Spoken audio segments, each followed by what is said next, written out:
Bonjour à tous et bienvenue dans ce nouveau TP sur les réseaux.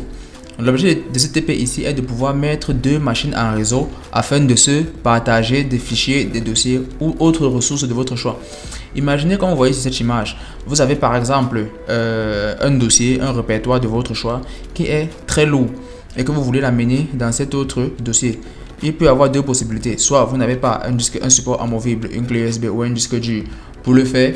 Ou alors vous aimeriez que plusieurs personnes en fait accèdent à ce dossier en même temps.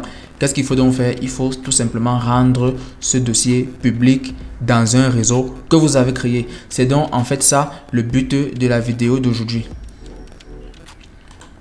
Et bien évidemment, si l'on veut créer, si l'on veut se partager un dossier, premièrement, la chose qu'il faut d'abord avoir, il faut avoir bien évidemment le dossier que l'on se partage dans le réseau. Et je tiens à rappeler, lorsque nous disons partager le dossier dans le réseau, ce n'est pas forcément entre deux machines, comme nous l'avons vu ici dans cette image, mais ça peut même être entre 2, 3, 4 machines dans le réseau.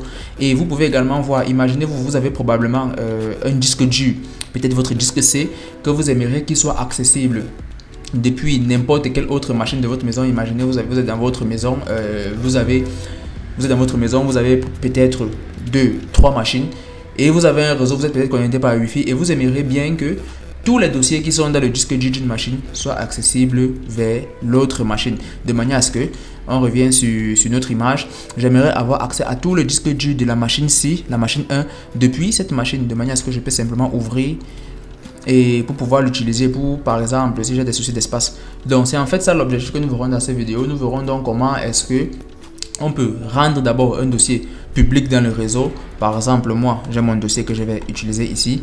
Et enfin, comment est-ce que une autre machine présente dans le réseau peut télécharger. C'est donc ça qui fera l'objet une fois de plus de notre formation. Bon suivi et bonne écoute à tout le monde.